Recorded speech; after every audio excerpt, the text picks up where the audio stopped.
Good afternoon. I was going to read an older writing that was written about 5 years ago when the spontaneous writing first started coming.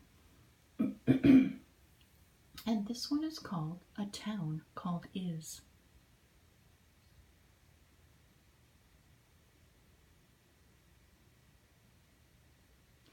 In a town called Is, there lived a man who sought to know of something beyond birth and death. This man regarded himself to be of great prowess. He had a strong physique and felt himself very healthy and of good intellect. He sold all of his belongings and set out to find the truth. He left behind family, friends, job, and all relations. He resolved to not look back or to come home without any knowledge that rang of real. He walked on a path that started right outside his door. Onward he went for a while on this path, until he encountered a great forest called Doubt. In this forest he was pestered by all kinds of unrest that spoke incessantly about what a bad person he was, and that maybe he was not capable of such an awesome undertaking as this. Then immediately, this was followed by what a good person he had been, due to a particular good deed he had done. But then no, he was not so good, and so on. And the other familiar rant yammering on about possibly he shouldn't have started out at all. Maybe his family was right, that he knew not what he was doing. Will they accept him when he got back, he wondered? Possibly not. Maybe now he was cast off like an orphan to roam about without a single mooring anywhere. "Oh, this is not good," cried his persona. "We have been left alone." He walked on heavy with such a great deluge of worry and unrest through this forest of doubt. He slept under a tree that night and felt the shadows fall with the black enveloping his soul, and his sight felt blinded. His heart was not there in this enshrouded place. He twisted and turned about on the hard earth and rose in the morning not refreshed in the least. He picked up and continued.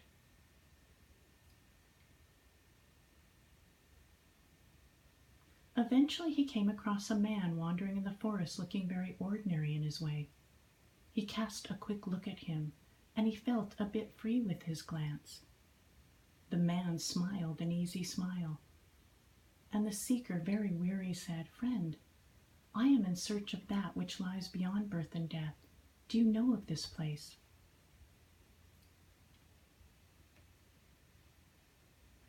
The other journeyer said, "Indeed I do, for I live within it always." And this shook this man of great prowess to the core. "Well, how so do you live in it? For I am right here where you are, but do not see it." The ordinary journeyer laughed and said, "Oh, you have only just begun, my friend. Once you are free within, it matters not where you live or what you are doing. The mind is eternally at peace." Well, this was quite a thing to be heard. "Why then, sir, is it so very, very hard for me to be at peace, when this freedom is right here and now? For I do not feel free at all. My mind is in such weariness, heartache, and unrest. Tell me, dear sir, why is this, and how can I be set away from this hell that I am living?" So very strange that we both stand here looking like men and in the same setting. Yet you are at ease and speaking of peace, and that is felt well, as when I glanced at you, my heart sang and my soul took to a bit of rest. I felt as if there was a light in this great darkness in which I am so accustomed. How can I be freed and speak as you do, sir? Please say."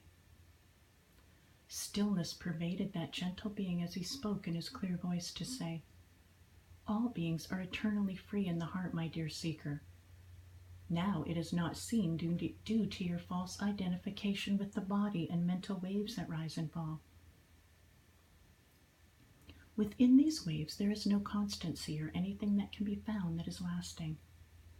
To attach to these waves is death really, as eternal light is covered over, and so much suffering comes from it that is to have no end. How then, said the seeker, shall I get away from this misery that has clung to my heart so strong, and so very all-consuming in its way? I follow it like a lost lamb in the dark, calling away from my mother. Oh, pray tell, dear wise soul of the heart. Your words are like soft rain to a man that has been in a desert for many an era. I am so drowned in this mess that I have made, apparently. As you say, it is I that have misidentified myself with this body and passing phases of mind, and by doing so created a world of overpowering shadow. How then to disentangle? Please say now, and I will go there. The first thing is to not pay attention to the thoughts and body, as they are mere shadows that follow the course of nature, changing, coming and going, rising and sinking. Be quiet and watch them as if set apart like a light that shines them up only.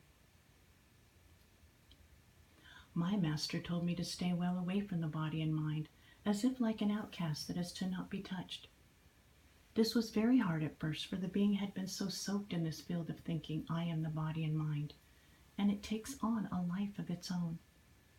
So very hard to move away from, yet it must be done, sincere seeker, for otherwise you are drowned in its false spell that may seem innocent at times, but this is indeed where it pulls you in like a wolf in sheep's clothing. Be aware of this attachment, dear seeker of one.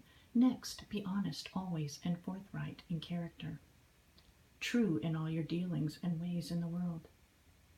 Stay detached in all things, yet keep the heart open.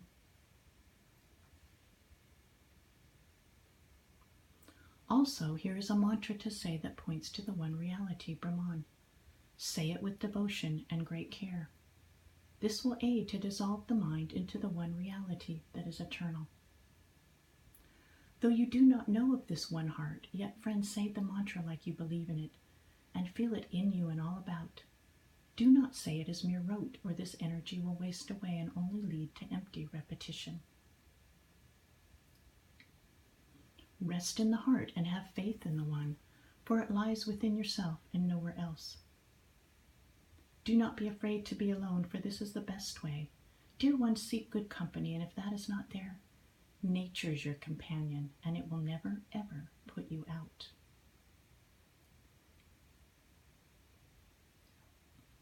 Dear wise soul, you have made it sound so simple, but now it feels so very, very arduous and mixed with so many emotions. I am a bit lost right now, yet underneath it all your words are felt and penetrating in a way that is not understood by me. Wise soul, this strong urge to be out of suffering is simmering under the waves of the world I thought I knew. I feel unable to not pay attention there, as it haunts my very being so. Dear seeker, this is because you are made as whole and eternal.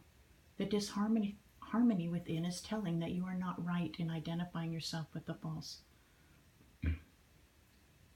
The pull you feel is there because the light is in you and inherently draws one in. If it is disregarded, then one suffers. If it is heeded, it is still very hard. But in the end, freeing, if followed to its full completion. Then no suffering, and all is set right.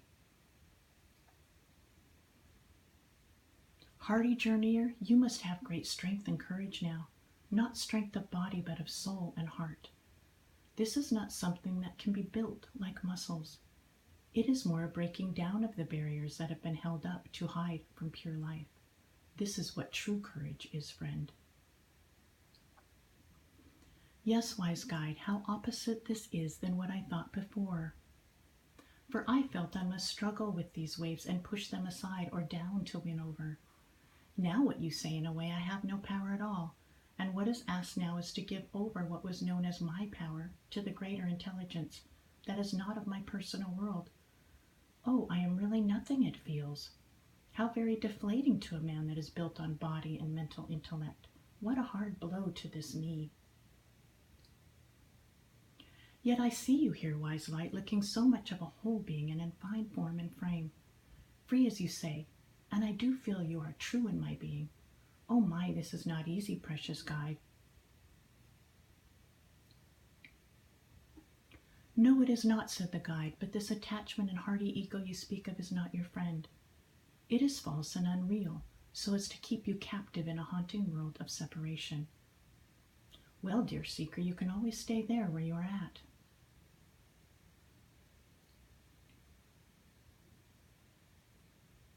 Oh, no, quickly interrupted the seeker. My soul is in great unrest now, and I do not want any more of it. What about my family and friends? Are they now not a part of my world? Am I to cast them out of my heart like they never were?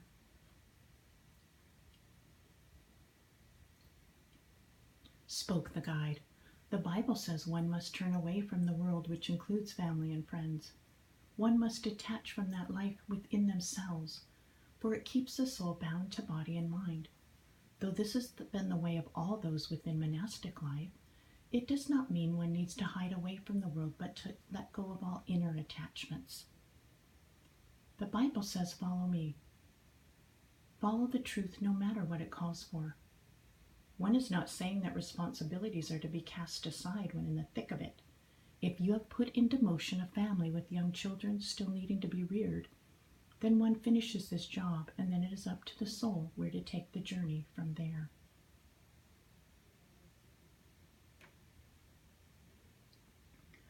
But know that without full detachment there will never be full realization, not ever. All that have come to be in truth and light have renounced the world and never returned there. The freed soul then lives in the world, but not of it. A radically different consciousness than those caught within mundane mind. Okay, said the seeker, this is what is needed, and I am now in a position to leave it all. Where are you going now, Master? How can I find you?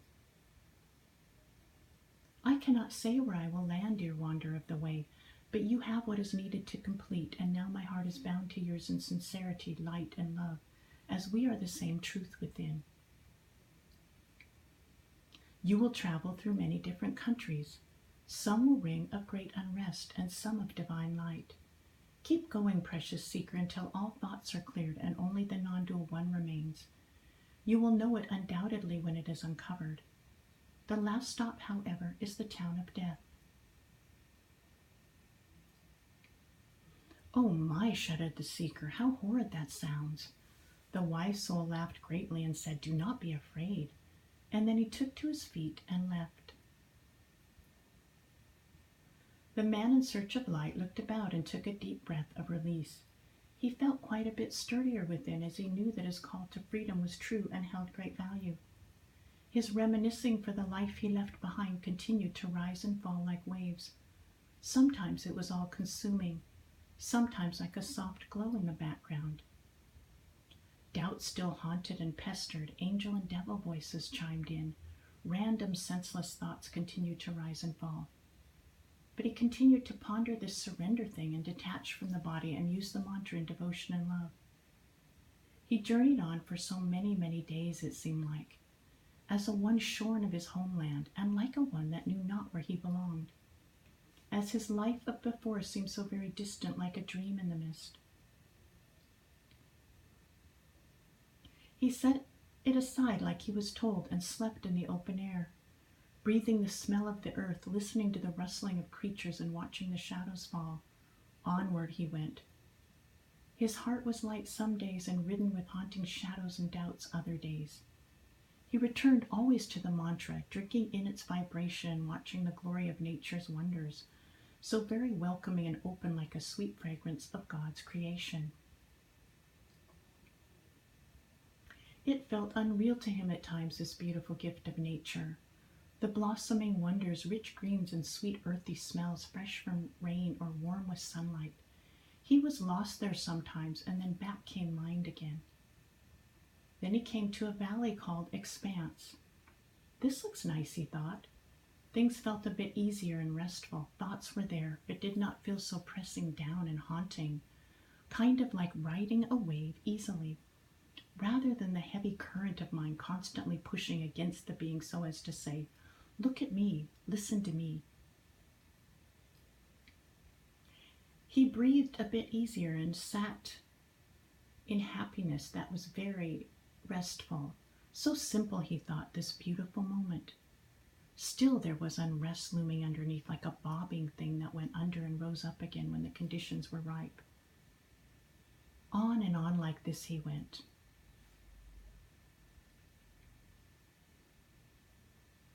Then he came to a place that felt different also. His mind seemed calmer and lit up with insight. He felt like a being at the center of a web with strands reaching outward, where all was connected and appeared harmonious and filled with love. Okay, now I have finally arrived, he thought. I am very holy and special indeed. I am one with all things and have never not been. I am quite a light. I am a teacher. I am a one filled with wonder as the earth and stars and heavens and all things glorious. I have drunk deeply of the clear waters and sunny pastures of the universe. What a free soul I am, and how much I have to say now about it. I am to be known for my way of speaking clear and deeply insightful vision that is so very high up.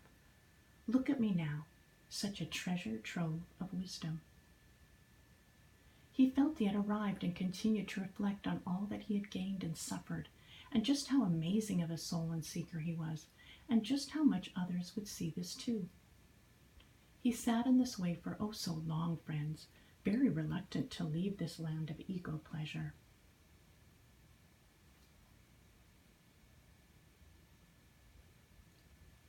Eventually, however, the clouds came back and the sea began to rock within, and his heart did not seem so rested in his own method of feeling things to be within harmony and light.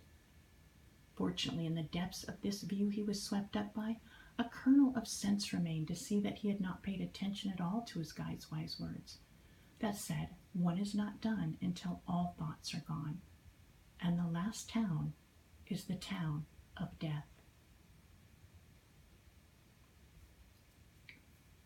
Death came up to him this way in his mind, big and looming above so as to say, yes, you cannot bypass me, though you gave it a good shot indeed. Still there is no completion without passing through me, the town of death. Well, he wondered if he had sat here so long so as to avoid this part. Oh my, how deluded mind can be, and he got up and shook his head about and sighed a deep sigh as he knew he was not done and needed to continue into the land of death. Onward he went, and now he knew enough not to be taken in by any story, no matter how good it sounded. He had learned this lesson in a very hard way, as he had lost so much time swept up in this world of fantasy. Soon enough this place called death shone up in the distance. Oh, there it is, said his persona. What to do? Go forward, go back? He did not know really, for it felt so very real, not as a dream or a projection anymore. And he breathed and said, let the worst come and be over with, for I feel so very weary, like a soul caught as a deer in a trap with barely a breath of life left, not fully dying and not fully living. Lord of my soul, this is not where I want to stay. May you do what you must. And he kept going. And he sank into this haunting shadow that was the most frightening of all fears and the most horrifying shadow that looms in all mental waters. And he shook to the bone at the barren feel of it, like all that was known to him was to be lost forever. His body, mind, the whole thing. So real and palpable was this feeling, and there was nothing he could do as he was helpless to its strength and power. And then out he went, gone to himself. When his consciousness awakened to the appearance of the world, all was radically changed. The dual world he knew before was rinsed clean, and what was revealed was the one self of all, so completely peaceful and at rest, so very gentle like calm waters. The past never happened, the future had no reality. Beyond birth and beyond death was this pure consciousness. There were no thoughts about it. Only peace, beauty, and all-consuming, non-dual, pristine awareness remained. He wasn't sure where he was at first, but then within his awareness he recognized his surroundings and knew that he was in the town called Is, as if he never left. Was there ever a journey? Did he ever leave this place? My, what a dream he had been lost in. Well, friends, his family was rather indifferent about the whole thing and barely noticed anything had changed. What happened next? This beautiful light took to his feet and walked on into the open land, singing of pure presence and light wherever he was. Not two, not two.